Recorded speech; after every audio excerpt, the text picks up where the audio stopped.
Hello everybody, welcome back to the channel. Story today is increase in elderly plane travelers leads to new in-flight risk and dangers, the study says. This is by Fox News. Older travelers who may be limited in their dexterity should be spread out across a flight's seating, not just their own safety, but for the safety of everyone on board, scientists say. The Federal Aviation Administration requires aircraft to be able to evacuate within 90 seconds in case of an emergency. But as the average age of the population across the globe increases, experts say the growing number of elderly airline passengers poses new challenges in emergency situations. An international team of researchers simulated 27 different evacuation scenarios in the case of a dual-engine fire on an Airbus A320, one of the most common narrow-body aircraft in the world, news agency SWNS reported.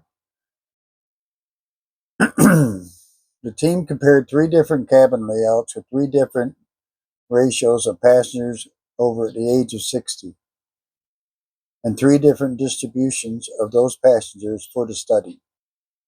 Study co-author Cheneng Zhang, a PhD of the University of Calgary in Canada, said of the research, while a dual-engine fire scenario is satisfactorily rare, it fails under the broader category of dual-engine failures and critical emergencies in aviation.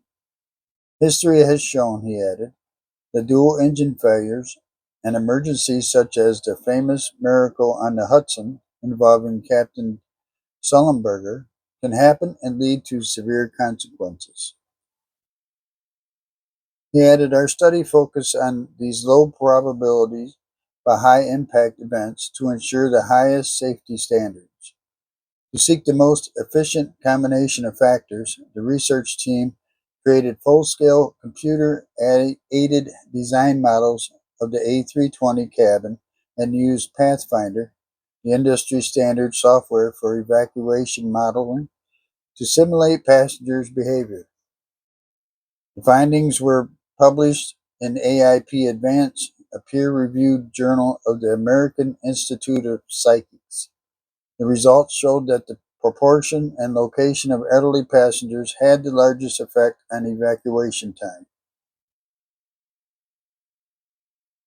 The fastest option, a layout that accommodates a total of 152 passengers with 2 rows of first-class seats at the front and 30 elderly passengers evenly distributed throughout the cabin, still required 141 seconds for all passengers to reach the ground.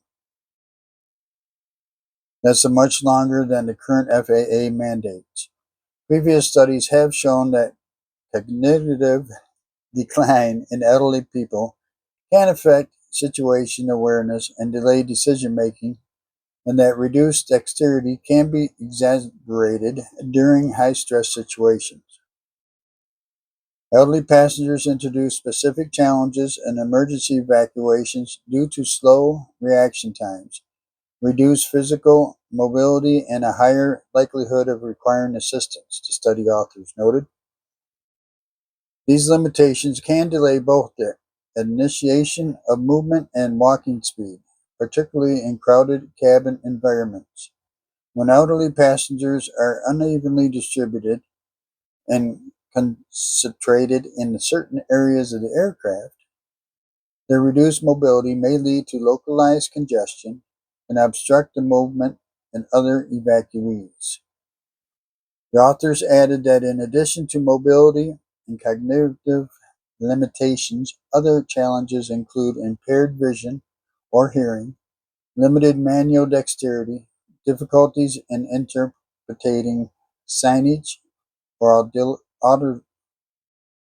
auditory alarms, and a higher these words are killing susceptibility to panic or physical injury during high stress situations. The research team said it hopes that incorporating that information from its findings, for example, by offering additional safety briefings to elderly passengers, could help further accelerate the deboarding process. Children, babies, and pregnant women also introduce unique physical capabilities and behaviors that add another vital layer to evacuation modeling, which the group said it plans to investigate in future work. Zhang added, "We hope these findings help airlines proactively mitigate risk by understanding how passengers distribution affects evacuation. Airline could potentially implement more strategy, seating arrangements to optimize safety without compromising operational efficiencies." The U.S. Department of Transportation says on its website, airlines must always comply with FAA and foreign government safety rules. There are FAA and foreign government safety rules that may restrict certain passengers with disabilities from sitting in an exit row seat. The site also notes, "Be aware that while on airline is not required to allow you to select a specific seat, it is required to provide you a seat that meets your needs, with certain limitations for bulkhead seats and emergency exit seats." It also notes that those who have a disability would prefer or need a certain type of seating accommodation should contact the airline at the time you make your reservation to learn more about the method that the airline uses to make arrangements for a seating accommodation.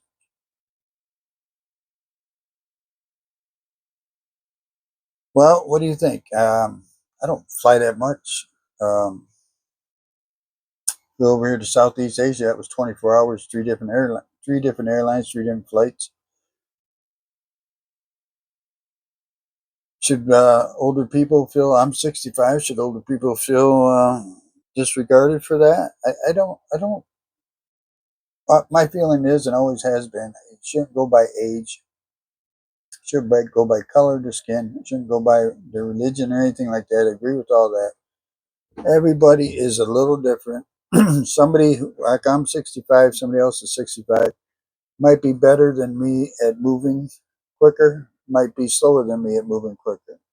But we're all different. So just saying, oh, people that are over 60 or over 65, whatever you're going to say, are going to hold up the line of trying to get out in an emergency, I don't think is correct. You can't just go by age or anything else. Each person is individual. Anyway, I hope you enjoyed the story. Let me know what you think. Leave a comment. Let me know what you think. I appreciate you guys. Have a great day, great night, whatever the case may be. We'll see you next time.